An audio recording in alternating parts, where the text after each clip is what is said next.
Everyone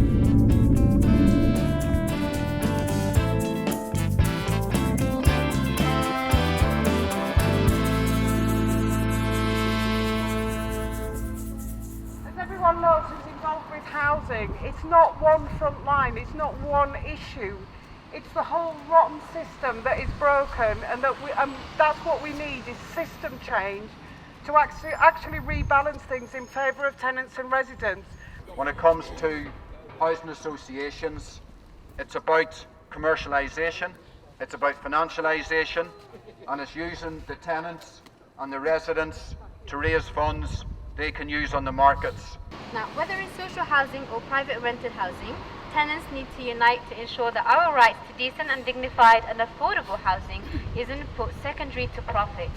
On top of the increases in council tax, energy prices and food, I am also receiving a substantial increase in rent and service charges from a landlord which prides itself on being a charitable organisation. Ha, what a joke. Meanwhile, my wages have not increased enough to cover all of these costs. Our CEO, Claire Miller, who earns $343,000 plus per year, loves to show off about what a grand job she is doing in looking after her tenants. She's such a great liar. It has to be commended. I'm here to demand a rent freeze and an end to rip-off service charges. These organisations have become just like any other corporate landlord. The G15 group of housing associations want the government to commit to a 30-year plan of increasing rents by 1% more than inflation each year. So they have declared war, in reality, on tenants. And by the way, all the big London associations have gone for the 4.1%, the maximum they're legally allowed to. We need a movement to take housing associations back as public housing and run them to provide housing for need. Housing associations were subsidised for decades by local authorities on improvements. They bought these properties for nothing.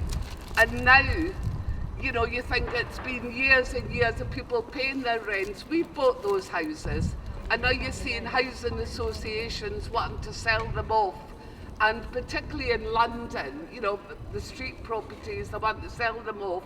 The main culprit in our borough has been Peabody, and each year they sell off around 13, 15 homes in a borough with 14,000 households on the housing waiting list. So that, alone shows the mentality of the management in these housing associations. With the help of SHAC, I went individually on a service charge strike and informed them last week. I informed one housing group that I was going on a service charge strike, not paying the increment, unless they tell me what justifies a 60% increase in this day and age, and with non-repairs happening throughout. We've got to get this into the public domain. I looked at a list of all the things that are going up on the Daily Mail front page, and guess what? Rent wasn't there. Rent wasn't there because the establishment newspapers are actually there for the landlords. They're not there for us. We've been sold shared ownership, obviously, as a way of getting on property ladder, which only after I realized is just nothing but a short tenancy.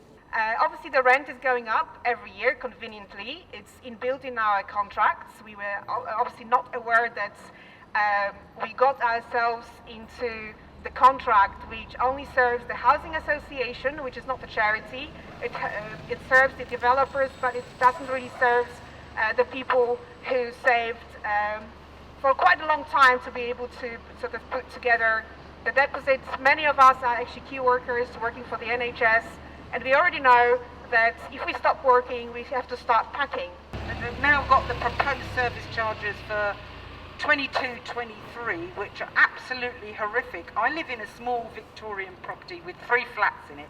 We're being charged for bulk waste removal, graffiti, pests, all sorts of things. 3 different elements to do with fire risk assessment. They have ignored my emails and just respond with telling me I'm in arrears, and I write back to them saying I am not in rent arrears, I am not paying the service charges for which you cannot provide the actual bills. We organised our TA 2.5 years ago, and since then I've been given a tenancy caution, a gagging order, there's an alert on my address, and I've been threatened with eviction at least half a dozen times. And this is an estate where there's mould and mildew all over communal areas, where there's leaks in half the flats, where windows don't shut properly. It's a slum. And because we organised the fight back, they take it personally. They don't like to be criticised, they don't like their competence criticised, and they attack you as individuals. We do need new regulation. We need the Housing Ombudsman to actually get his acting gear. We've been to them, we've won cases with them, and they fine £100. £100. An organisation that's got 263 million in the bank, they fine them £100. It's ridiculous. We need the Housing Ombudsman to get its act together. We need local authorities to come outside. Our local authority, Greenwich, PA Housing, are its preferred provider. We go to them continually and we say, look, you know, you made a planning condition to put this in our building, they haven't done it. Oh yeah, well we're talking about it. They refuse to take action.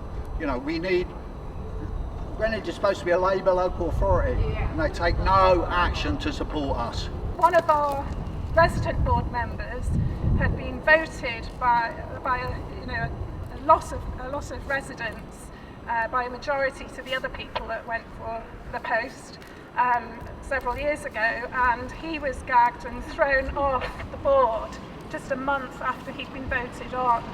So our resident forum was set afloat because they didn't like what we were saying. So rather than being allowed to attend board meetings and be informed at our meetings, have board members attend, being funded and having a place to have our meetings, they set up another group. And I know this has happened in other places like One Housing. And they set up another group and we were just set afloat. And I think it's 3 years later, it might even be more now, I can't remember because of COVID. But we're still going in small numbers, but with the help of SHAC, which have been fantastic, we're still going, and we're going to keep campaigning. Housing is a human right. Here to stay, here to fight. Housing is a human right. Here to stay, here to fight. Whose homes? Our homes. Whose homes? Our homes. Whose homes? Our homes. Yay! There you go. Follow the lead. You tell him, Anna. There's nobody here. No. Is there a post box? I can't even see a post box. I don't think there's a post box big enough to get this. I think they saw us and not. No filming, please.